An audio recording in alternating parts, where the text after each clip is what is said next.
Alright, so I'm going to show you how to get into Securely Classroom and get up and running. Um, so I just search for Securely on my ClassLink dashboard. Now, I'll tell you this is just a link. It's basically a bookmark, so if you want to bookmark it somewhere else you can.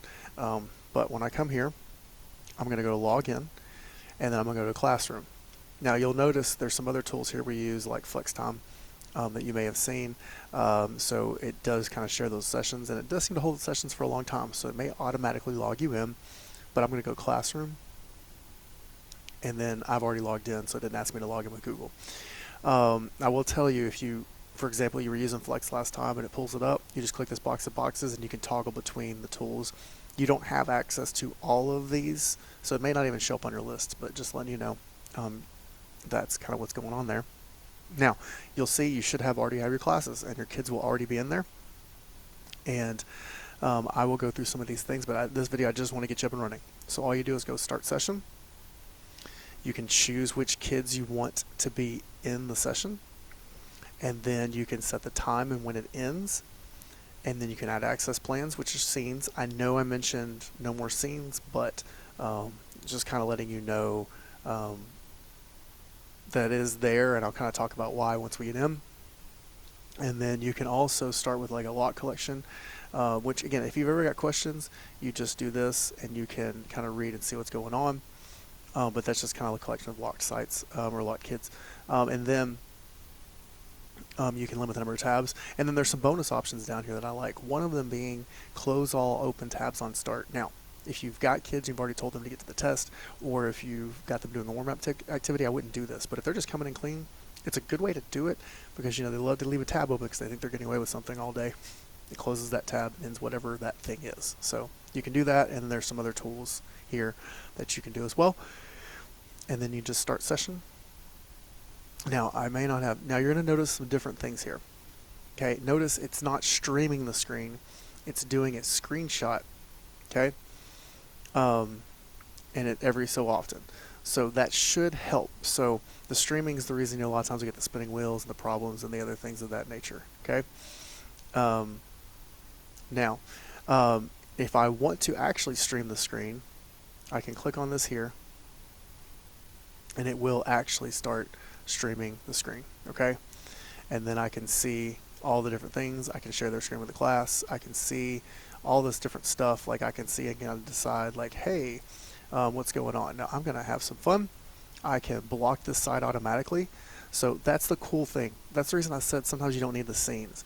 You can block things automatically from the thing, and you can also allow things from here. And so, for example, you can push a URL.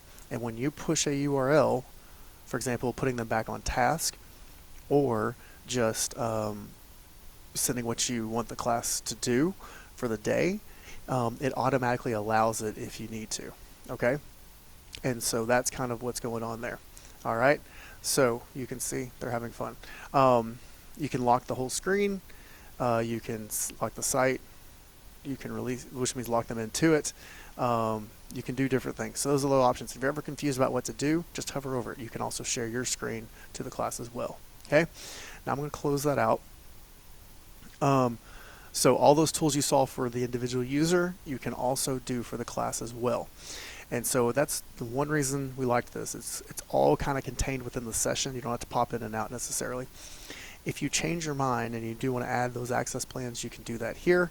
You can also change how you want to view things, including rearranging into your seating chart and all these different options. Okay, I'm going to click this here as well, to where you can add other groups and you can change those settings you did beforehand. So that's pretty much it. And like I said, the main differences are going to be it's going to do screenshots instead of streams, but if you need to stream the screen, you just click on them, and then anything you're not sure about, click the dots, check it out, hover, whatever you need to do, and you've got all of those options. Okay, so that's what's happening here, and then so I am going to do something really quick for fun. Okay, sorry, I'm having fun while I'm doing that. Okay, So anyways, the other thing I will tell you too is if they're in a separate window and all the other little things they like to do, it monitors all of that. So whatever they're doing, you're gonna see it. Okay, just make sure if your session needs to end and you can stop it. Make sure you do that, please, before you do anything else. Okay, so that's pretty much it. That is getting in, and then like I said, you can access some other things over here from during the session, and that is it.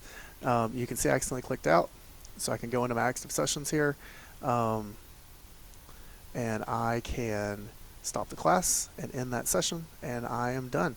Now I will tell you the other thing that's cool is immediately, or pretty close to it, I get an emailed report of all the things I did. Okay, and you can see the top visited sites, how long they were on there, who did what, when. Great documentation to be able to send to parents. Okay.